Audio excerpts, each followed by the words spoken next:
M ടോക്കിലേക്ക് എല്ലാവർക്കും നമസ്കാരം. മലയാള സാഹിത്യം second semester BA BSc degree പ്രോഗ്രാമിൻ്റെ മൊഡ്യൂൾ 1 കുമാരനാശാന്റെ നളിനിയാണ് ഇവിടെ പറയുന്നത്. ആശാനെ പറ്റി അല്പം പറയാം. ഇത് നിങ്ങൾക്ക് 100 വാക്കിൽ എഴുതാൻ വരുന്ന ക്വസ്റ്റ്യൻസിൻ്റെ കൂടെ ഏതിൻ്റെ കൂടെ വേണമെങ്കിലും ആശാനെ പറ്റി ഈ പാഠത്തിൽ നിന്ന് വരുന്ന ഏതിൻ്റെ കൂടെ വേണമെങ്കിലും എഴുതാം. സ്നേഹഗായകന്, സാമൂഹ്യ പരിഷ്കർത്താവ്, വിപ്ലവകാരി, ഇങ്ങനെ ഒട്ടേറെ വിശേഷണങ്ങൾക്ക് അർഹനായ കവിയാണ് ആശാൻ. അതുപോലെ തന്നെ ആശാൻ, ഉള്ളൂർ, വള്ളത്തോൾ എന്നിവരടങ്ങുന്ന ആധുനിക കവിത്രയത്തിൽ ഒരാളാണ് ഇദ്ദേഹം. മഹാകാവ്യം എഴുതാതെ തന്നെ മഹാകവിയാകാം എന്ന് നമുക്ക് കാണിച്ചു തന്ന അല്ലെങ്കിൽ തെളിയിച്ചൊരു വ്യക്തിയാണ് ഇദ്ദേഹം. ആശാനെ പറ്റി നമ്മൾ തന്നെ എത്ര പറഞ്ഞാലും മതിവരാത്ത ഒരു കവിയാണ് അദ്ദേഹം. എന്നാലും ആശാൻ എന്ന് പറഞ്ഞാൽ ഒരേ സമയം വിപ്ലവകാരിയാണ്, സ്നേഹഗായകനാണ്, അദ്ദേഹം സാമൂഹ്യ പരിഷ്കർത്താവും കൂടിയാണ്.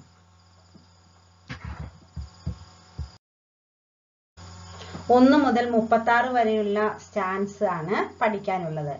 രചനാശൈലിയിൽ ക്ലാസിക്കൽ സ്വാധീനമുണ്ടെങ്കിലും കഥാഘടനയിലും ഇതിവൃത്തത്തിലും റൊമാൻറ്റിക് അവതരണമാണ് നമുക്ക് നളിനിയിൽ കാണാൻ കഴിയുന്നത്. നളിനിയും ദിവാകരനുമാണ് ഇതിലെ മുഖ്യ കഥാപാത്രങ്ങൾ. ഹിമാലയ സാനുക്കളാണ് അല്ലെങ്കിൽ ഹിമവൽ സാനുക്കളാണ് ഇതിന്റെ പശ്ചാത്തലം. പ്രായപൂർത്തിയാവും മുമ്പേ നളിനിയിൽ രൂഢമായി വേരൂന്നിയ പ്രണയഭാവവും അത് ഉൾക്കൊള്ളാൻ തയ്യാറാകാത്ത യോഗിയായ ദിവാകരന്റെ മാനസികാവസ്ഥയും അത് വളരെ വിഷമത്തിലേക്ക് മാറ്റിക്കൊണ്ടുപോയ നളിനിയുടെ മാനസികാവസ്ഥയെ പറഞ്ഞ് ശാശ്വതമായ പരമാനന്ദം അഥവാ മോക്ഷം എന്താണെന്ന് പറഞ്ഞ് മനസ്സിലാക്കുന്നതുമാണ് ഈ പാഠഭാഗം. അതായത് യുവയോഗി അവളെ ശാശ്വതമായ പരമാനന്ദം എന്താണ് എന്ന് അല്ലെങ്കിൽ മോക്ഷം എന്താണ് എന്ന് പറഞ്ഞ് മനസ്സിലാക്കുന്നതാണ് നളിനിയിലെ പാഠഭാഗം. ദിവാകരൻ ഹൈമവതഭൂവിൽ ഉദയസൂര്യനെ പോലെ കാണപ്പെട്ടു. നീണ്ട ജടയും നഖങ്ങളും ഭസ്മക്കുറിയും തണുപ്പിനെയും ചൂടിനെയും വികാരത്തെയും അതിജീവിക്കാൻ കഴിയുന്ന ഒരു യുവയോഗിയായിട്ടാണ് അദ്ദേഹത്തെ കാണുന്നത്. യോഗികളാകുമ്പോൾ എല്ലാ അവസ്ഥയെയും അതിനെ തരണം ചെയ്ത് മുന്നോട്ട് പോകാൻ കഴിയുന്ന വ്യക്തിയായിരിക്കും. അദ്ദേഹത്തിന് ധീരമായ മുഖകാന്തി, ദിവാകരന് ധീരമായ മുഖകാന്തി ഉള്ളവനാണ്. അതുപോലെ ഒന്നിനെയും ഭയമില്ലാത്തവനും എന്നാൽ എല്ലാത്തിനോടും കരുണയുള്ളവനും ആയിരുന്നു. ശത്രുക്കളെ തോൽപ്പിച്ച് രാജ്യത്തെ സംരക്ഷിക്കാൻ കഴിവുള്ള ഒരു രാജാവിനെ പോലെയും എന്നാൽ അതോടൊപ്പം തന്നെ കുട്ടികളുടെ മനസ്സിന്റെ നിഷ്കളങ്കതയും നമുക്ക് ദിവാകരനിൽ ദർശിക്കാൻ കഴിയുന്നുണ്ട്. അതുപോലെ തന്നെ ആകാശത്ത് നിന്ന് തൻ്റെ കൂട് നോക്കിക്കാണുന്ന ഒരു പക്ഷിയെ പോലെയാണ് ദിവാകരൻ ഈ ലോകത്തെ നോക്കിക്കാണുന്നതെന്ന് ആശാൻ പറയുന്നുണ്ട്. അതായത് ഈ ലോകത്തെ മൊത്തം ഒരു പക്ഷിക്കൂട് എന്ന ഒരു ഒന്നായി കാണുന്ന ഒരു സമഭാവന നമുക്ക് ആശാനിൽ ദർശിക്കാൻ കഴിയുന്നുണ്ട്.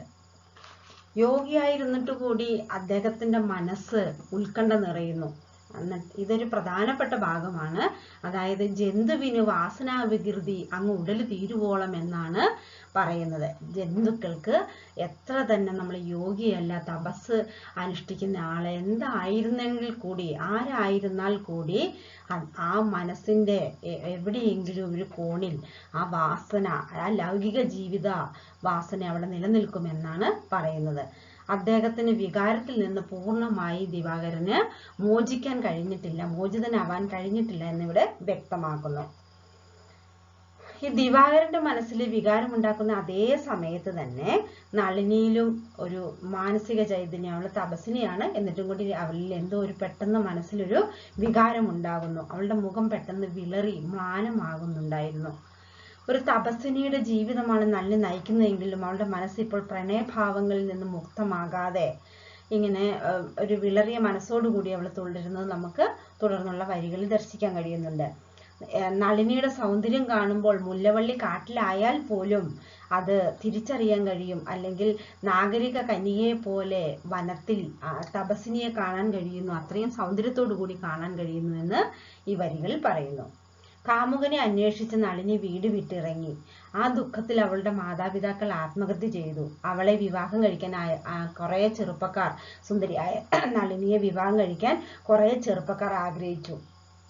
അവരെല്ലാവരും ദുഃഖിതരായി, അവളുടെ കൂട്ടുകാരും ദുഃഖിതരായി കാണപ്പെട്ടു. തുടർന്ന് നളിനിയിൽ വരുന്ന ഒരു മാനസികാവസ്ഥയാണ് പറയുന്നത്.